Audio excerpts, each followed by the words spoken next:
Hello and welcome to 100% Real with Ruby. Today you're going to be listening to part 2 of my podcast with Tom Bainbridge, and we're finishing up our little talk on how cutting yourself short during the week or under eating to then overeat or having sporadic food intake is actually setting you up for not a very great time with getting your health and fitness goals, and you're not giving your metabolism the best bang for buck, the best chance it has at actually thriving and being something that supports a higher flux lifestyle where you're able to eat more, to train harder, to perform better, to actually transform. I hope you enjoy this podcast. Overeating or over drinking on weekends, you are just going to be adding extra fat because your body is not in a state to actually use that effectively. It is going to be storing that mostly as fat. You are anabolic to fat gain because your fat burning processes, your muscle synthesis processes are all diminished because of the highest stress state. Your body's in a higher state of stress. Things aren't working effectively. And like Tom's about to allude to, low energy availability. So energy availability, I think, it's not something that I usually talk about with people who aren't athletes, because it's kind of, as I was just hinting at, it's this combination of high energy output and low energy intake is primarily where it comes from. But that's not to say that low energy intake on its own can't cause the problem. So here's how to think of energy availability. Your body needs a certain amount of energy day to day to just exist. So what we're talking about there is like regular cellular turnover, the production of hormones, the repair of protein that exists anyway, making your liver work, letting your kidneys do their thing. Like your body just needs energy to do all of that. And we talk about that as your basal metabolic rate. And there are a bunch of calculations you can do online to like estimate it. I just want to quickly add in one type of person because you mentioned the athletes thing. One thing that I know, Luke Lehman, my mentor, something he says as well is you're technically not in an energy deficit pretty much ever if you have a lot of stored body fat, because the body can use that. So if you do have a lot of stored body fat, you're less likely to be in a low energy state. But the thing is, it's still like you are still in a high stress state. So the same thing still applies. But you're not going to be using those calories effectively because what do you do on the weekends? You don't do anything as effectively as during the week when you're actually in a prime place to use the energy. But a lot more traditional people are finding themselves in this state because they're trying to stay lean, or they're trying to, like, they're the skinny fat type of people where that can still apply. 100%. And I'll actually get to that at the end of this meandering monologue, because there's a good example that I think is important that was actually really surprising to me when I read about it. So you've got your basal metabolic rate. Your body needs enough energy to do whatever it needs to do during the day. Wonderful. You then need additional energy to move about, to do your job, to do what I'm doing now, where like I'm sat with reasonable posture and I'm waving my arms all over the place. I'm not exercising, but I'm expending energy. That's non-exercise activity thermogenesis, or NEAT, or spontaneous physical activity, or SPA, depending what you read. And then you've got the energy that you expend during exercise. Now, what can happen is, and what we need to remember is, if you're going to do exercise, that has to take up energy. There's no way around that. To do let's say you're going to run a mile, it's going to burn somewhere around 100 calories-ish for most people. Now, just because you're under eating, even if you ate nothing, your body would still need to expend that energy to run that mile.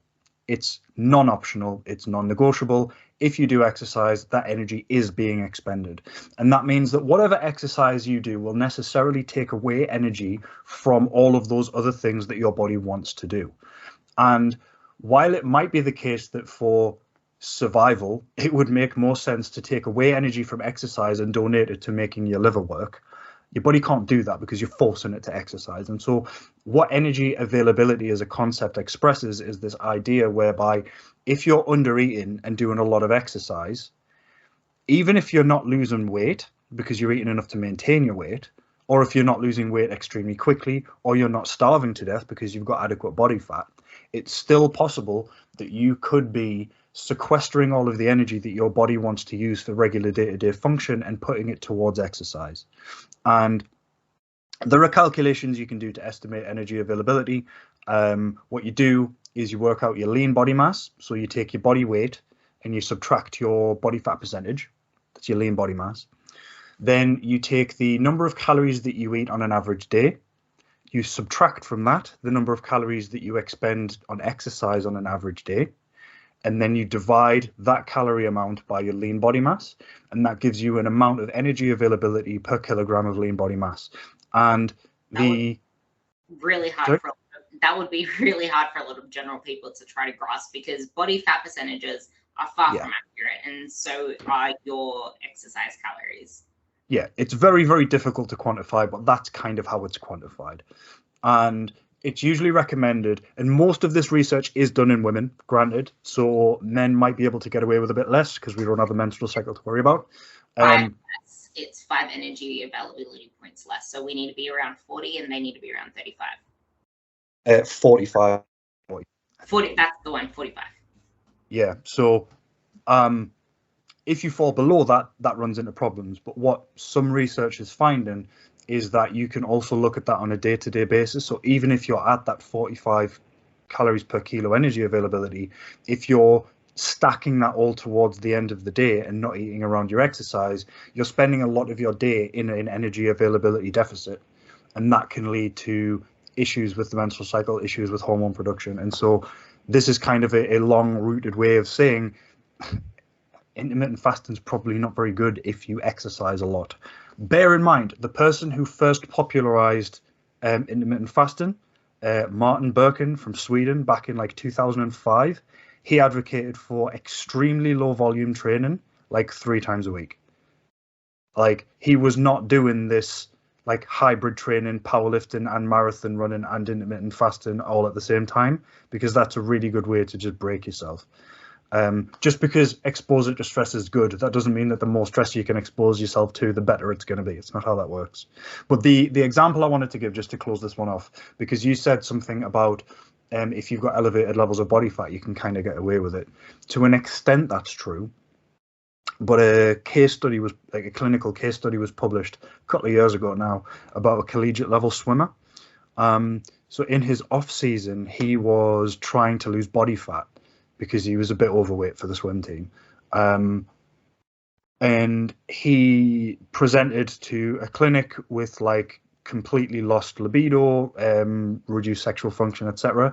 And it was found that in the title of the paper, they describe it as extremely low testosterone. So both his free testosterone and his total testosterone were like the level of like an 80-year-old woman. And it was because he was eating something like 2,000 calories and expending something like 4,000 calories a day, just because he was a big dude and he was swimming a lot. But he was something like 17-18% body fat. So he wasn't extremely lean. Like, that is athletic. Like, no one would ever look at a person of like 17-18% body fat as a dude and think they're out of shape. But we're not talking about people who are shredded. We're not talking about people who are getting extremely lean. This is a problem that can present even if you're at a healthy body weight. So don't think you're immune to it. I was thinking more around the 30 to 40% body fat when I said that. But yeah, something I would also say you need to recognize is that all this shit is systemic stress on the body. Dieting, calorie deficits, nutrient deficits are all stresses on the body. And if you listen to my podcast with Luke Lehman, the third one where we spoke about micronutrients, the body needs those micronutrients to buffer processes in the body and to be able to create enzymes to be able to keep the metabolic processes going in themselves. If you're putting all of this stress load on the body, because yeah, you can diet really freaking hard, especially if you have a lot of body fat to lose. You can do extreme freaking diets, but you can't go adding in a shitload of marathon running and CrossFit workouts and all this bullshit on top of that, because you're going to create a catastrophe. So if you're going to do those extreme diets, they need to be under supervision with a nutritionist or with someone who knows what they're doing, because the type of exercise you're doing needs to be something that complements your nutrition. Nutrition needs to complement your exercise. Otherwise, you're just digging a really freaking deep hole. Yeah, and that I think is the important thing. A lot of the ice baths and fasting and all of that, people talk about these things as beneficial because of the, essentially, as we spoke about, because of the stress response. If you're exposed to a stress response, you get an increase in noradrenaline and cortisol, you get an increase in dopamine, you get improved immunity. All of these things happens as a part of the stress response. And if you never are exposed to stress, therefore, you would benefit from being exposed to stress. But there is a point at which stress no longer becomes adaptive. The whole point of hormesis is to be exposed to a small amount of something and develop an immunity to it. People used to do this with poison. If you take a tiny amount of arsenic, over time, you can get better at handling arsenic. And so Why don't you people, just friggin' drink a whole bottle of scotch? yeah, I'll just do that. Poison yourself. But if you have too much, it's a bad thing, and that's such a non-point. That's such a boring, obvious thing to say. But it's the thing that people forget about when they're looking at these morning routines that have like 85 different things. But to your point on there, you can diet really hard as long as you're doing it sensibly and without exercise and so on.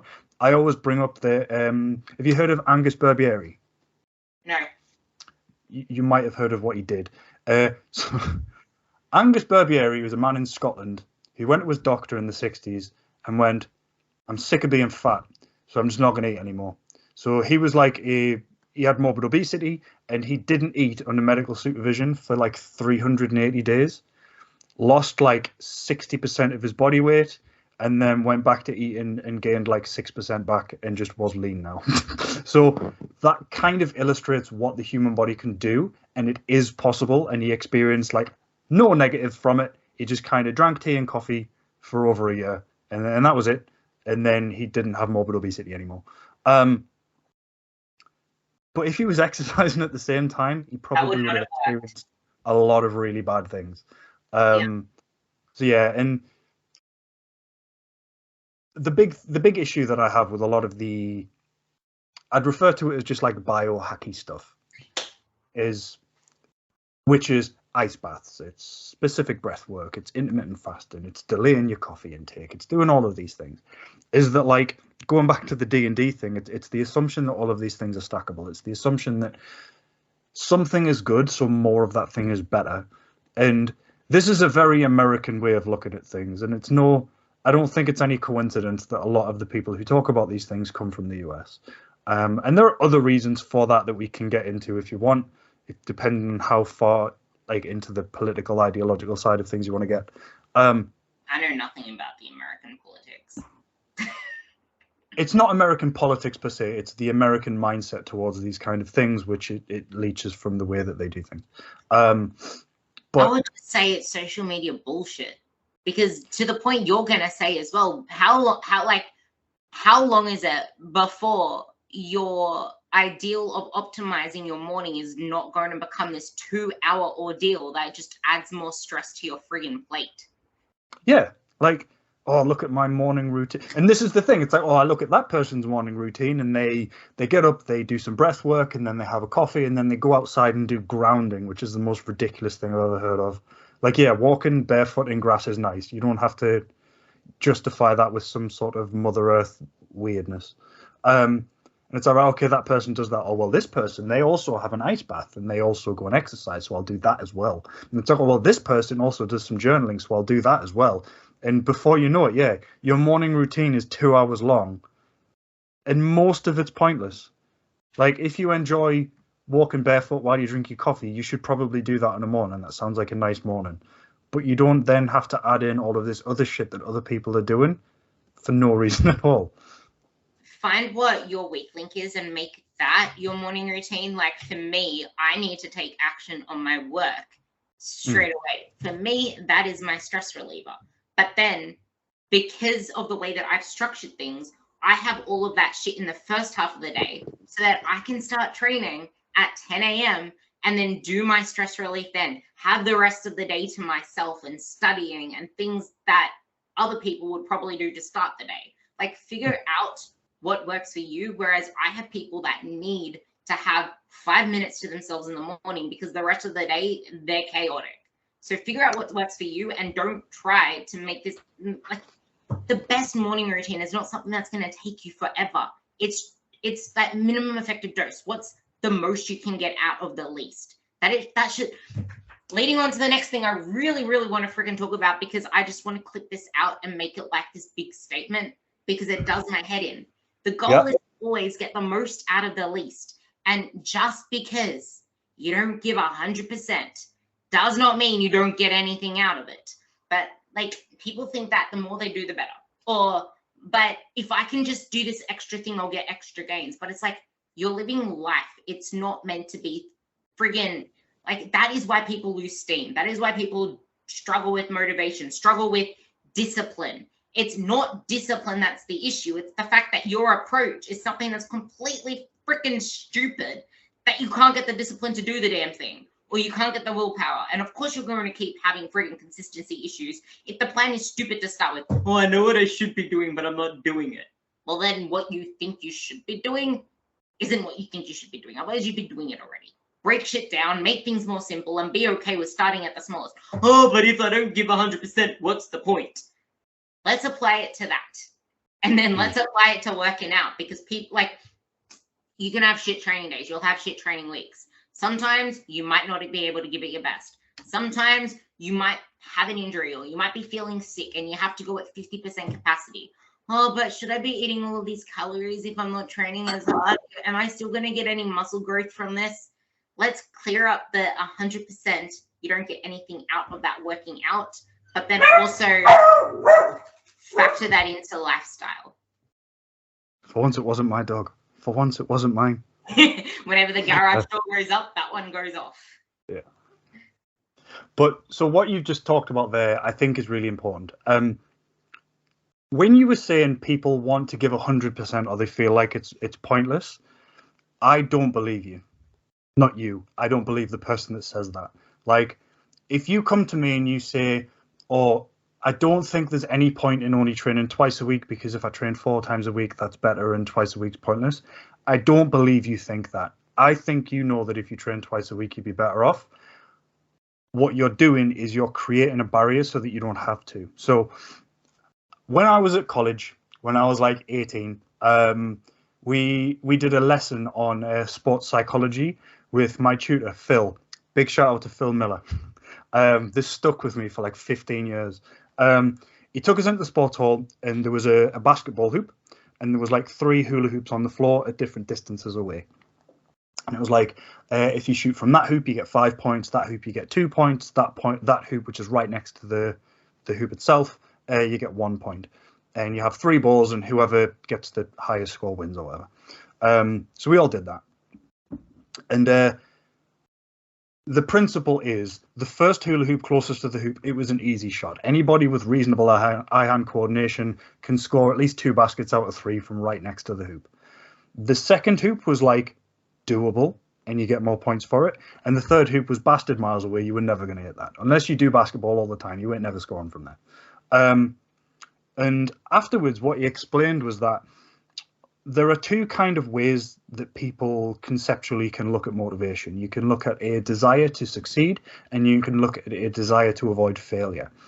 And what you would think is that the people with a desire to succeed would shoot from the middle hoop, because that gives you like the moderate chance of scoring for a good amount of points.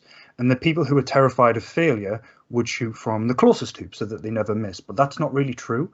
People who are terrified of failure will also shoot from the furthest away hoop, because they don't have the expectation of success. You can only fail at something if you thought you might succeed in the first place. If you never think you're going to succeed, if success isn't an option that's on the table, then failure isn't on the table either.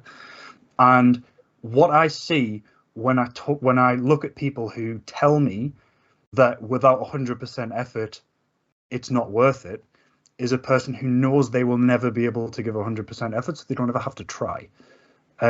It's a way of saying I don't want to try without having to admit to yourself that you don't want to try. And so yeah, I just fundamentally do not believe people when they tell me that they think they need to give 100% or it's just not worth it. I think at that point we need to talk a little bit more about why you don't want to give yourself the opportunity to fail, and what's what's holding you back from that, because if we can solve that, then all of a sudden you realize, oh, actually training twice a week is probably a good idea. You know what I mean? It's almost that same mentality where if I don't do a full session, what's the freaking point? But it's just like I don't know if I actually think about this one, because I think it's something that will resonate with a lot of people. When I went into powerlifting, it was the idea of I want to stop focusing on being my leaner self. At least this way I can focus on getting stronger. But then it got to a point where everything was about numbers. And I spoke about this before, where I would message my coach and say, why am I so weak? I'm so pathetic. What's wrong with me? Why can't I get this lift up? Oh my God, I'm shit. I failed the lift that I was programmed. Like, it became all about chasing numbers to the point where I wasn't getting the same fulfillment out of it. And it took a while for me to detach. Like, it is very easy to attach yourself so much to numbers that you lose the real reason you're doing something, to the point where it's not actually exciting you anymore. Like, you're not doing it to actually just improve overall. It's becoming this numbers game, to the point where, okay, you're chasing numbers, but everything else is getting sacrificed in that. It's not just about the numbers themselves, but how you lift them. And just like losing weight, things aren't done linearly. And in saying what I was just saying, it's almost like you attach your worth to a certain outcome that you get versus the effort that goes in, without realizing that there are so many things that go into what impacts a training session. Like, for me now, I could have a really shit session in that, to me, is I do not feel my glutes enough this session. That sucks. Or I'm doing an exercise and it's just like, I only feel like I worked one side of my glute because the other glute didn't do its thing. Like, there are so many ways that you can get down on yourself for a session not going the way you expected, that you feel like, that shit, I'm in a shit mood now because my gym session was crap, blah, blah, blah. I didn't get anything out of work. Like, it's almost like we have this time perception, time warp thing. And this is a really great way to sum up a lot of what we're talking about, because this time warp is almost like you need to get everything done now, or this one session is going to make or break you. This one meal is going to make or break you. We need to optimize everything to the oblivion. It's just like, you're a freaking human. You're living a life. You have like things, like, you're meant to be living your life. Things that you put inside your life are meant to enhance it. There is no point living to freaking 100 whatever, and I just picked a random number, if it's going to be a shit quality life from year 70 onwards. So what's going to improve that? Building more muscle mass, getting stronger, and being healthy on the inside, so you're not on 100 pills in and out of the doctor's office. Do things that help that. What are you going to regret in your 80 plus? Not having good relationships, not having things that make you happy, not having people that look up to you because you made them and their world a better place. Like, there are all these little things that all come together to lead to, like, it's just like, if you focus on strength, the body is going to be the outcome of that. Actually, I had a little rant with Nick yesterday. I actually want this to be something that kind of sums it up. I really did want you to talk about why MPS isn't all you need to build muscle. So if you want, you can touch on that, touch on that. But I had this rant because there are so many people. With my girls, I get rid of the scale, but it's like, if you're not focusing on the scale, what are you focusing on? Pants, clothes. But if you're like this skinny fat person, or someone who's just lost a lot of weight, and then you bought tiny clothes for that end product, but now you're trying to build muscle and you're feeling your clothes tight. So now you're conflicted and you're not putting in the effort you need to put in to build the body you know you want, because, oh my God, my pants are tight. I need to fit in these pants for summer, or whatever it is. That's sabotaging you from ever getting to that end goal. So I want you to talk about that to kind of sum this up, because I feel like that's a really important point. Yeah, and that's a difficult issue to attack from one angle. So on the point you were saying about the short-term thing, you're not going to be sat there in 2026 thinking, you know what, if I'd done better on my deadlift in April 2023, I'd be way stronger now. That's not how that's going to work at all. The purpose of each training session is to create an adaptation that will allow you to do something else in the next training session. And even that's probably thinking too short term. Each training month or each training block of 12 weeks leads into the following training block of 12 weeks. And as long as you do something over that 12 weeks that improves you in the next one, whether that is get stronger or build muscle, whether that is reduce body fat and not lose those things, or whether that's just improve technique, it means that you're going to be better off down the line. One of the things that I do with a lot of my athletes is we spend ages drilling in on basic shit. Strong feet in a back squat. Like strong feet in a back squat is so important.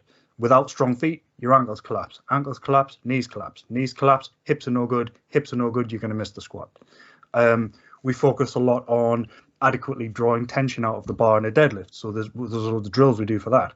And it feels like you're kind of wanking around for like 6 weeks, just not lifting heavier weights. But over time, week to week, your technique gets better and better and better and better. And then once you start loading up again, you're way stronger. Now, if you think short term and think every session, I need to build muscle. Every session, I need to be stronger. Every single session, I need to wake up the next day and I'm sore and I felt like I've put in a really good effort. The problem is that prevents you from doing the less taxing stuff that will make a bigger difference long term. And if you're getting down on yourself for bad sessions, you're always gonna struggle if you're getting yourself bad sessions, because bad sessions are gonna happen. So one coach that I really look up to, so like there are a few people that I really look up to in this industry. One of them is Gab Fundaro that you spoke to on the last podcast. I think she's absolutely phenomenal. Another one is Coach Dan John from the US. I should remember where, but he teaches like football somewhere. Like he's a football coach, but the way he speaks about coaching and exercise, you can tell that he's been talking about exercise to teenagers for like 80 years. Like the man is an absolute wizard. But he talks about the rule of 5. And I forget what the actual quote is, so I just kind of adapted it. But basically what he talks about is across your training career, out of every 5 sessions, one of them is going to suck. One of them is going to be incredible. You feel like you could just put anything on the bar and you can lift it. 3 of them, you're going to kind of go in, you're going to punch your card, and you're going to go home and feel like nothing of any particular worth has been achieved, but you've hit your numbers. And as long as you can maintain that average for like 10 years, you'll get really strong. And that is the way I encourage my clients to think about training, because bad sessions will happen, sometimes for reasons you can predict. Didn't sleep very well last night, didn't eat very much yesterday. Sometimes it just happens and you just have a shit session and it's fine. You can use that shit session to work on other things. So, right, okay, I'm supposed to hit these numbers on deadlift today. I ain't got that in the tank today. But what I can do is I can focus on pulling the slack more. I can focus on controlling the negatives. I can whatever. I love all of that. I really want to keep talking about this very thing, because people are scared to take that step back to really focus on the foundations that are going to lead to a stronger thing built on top. And the problem is it hurts your ego. And I know it hurts your ego because, like, so something I've always struggled with back squatting. It's my favorite exercise, but I've always struggled. I'm not built to squat. My femurs are too long for my torso. I have to use a shitload of forward lean in a squat, and it's not that comfortable. Like deadlifting, something I've always picked up really easily. Like at my strongest a few years ago, before a bunch of stuff happened that prevented me from training for a while. At my strongest, I hit a 275 kilo deadlift, and my squat was in like the 190 range. Like that ratio was horrendous. And the reason was just because I needed to improve hip strength, ankle strength, timing, and bracing. And to work on those things, I couldn't lift heavy weights. I had to lift moderate weights. It had to be fairly easy squatting. And then I got my training stimulus from doing belt squats and leg press and all that. And you can do all that kind of stuff. And it feels like, I think, the 2 barriers that people have for stripping weight off is simply ego. If you have attached some degree of identity to the amount of weight that you can lift in the gym, being seen by other people in the gym to lift light weights hurts. And I experienced that. And I work with an incredible powerlifter at the moment who is recently retired from like international competition. And she really had a lot of issues with that. A lot of her identity was attached to, I am one of the strong people in the gym. People notice that I lift a lot of weight. I really like that. Now, if I'm going to go in the gym, talking about me now, like if people are used to me going in and I'll squat 60 for a couple of reps, 100 for a couple of reps, 140 for a couple of reps, and then start working in the 160 to 180 range, If I'm now going to be seen going to the gym and squatting 70 kilos, now I'm just like everybody else. There's nothing special here anymore. My identity's gone. But you have to take that hit. You have to. This is why it's really important to listen to what I said before about life and what is it you're doing this for. And you and I are so freaking similar. It's insane. Like everything you just said, the squat, the deadlift.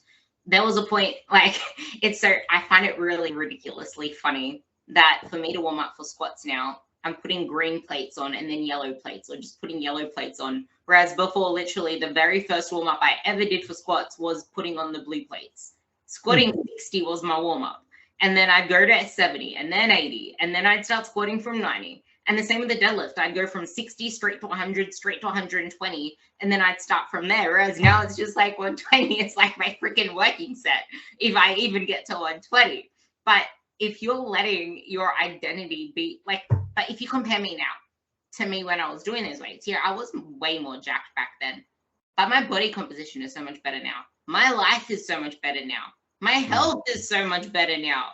Like, you are not just the result of your training numbers. So much happens outside of just A to B of training. Like, everything that you do has a particular component. Please, please, please, if you enjoyed this episode, please go onto your Spotify, onto your iTunes, and give it a 5-star rating. You don't have to leave a review, but it will also make me really happy to just read through those. But leaving a 5-star review is more than enough. So with that, reach out to either of us if you have any questions. If you enjoyed this episode, share it to your stories, share it to a friend, whatever.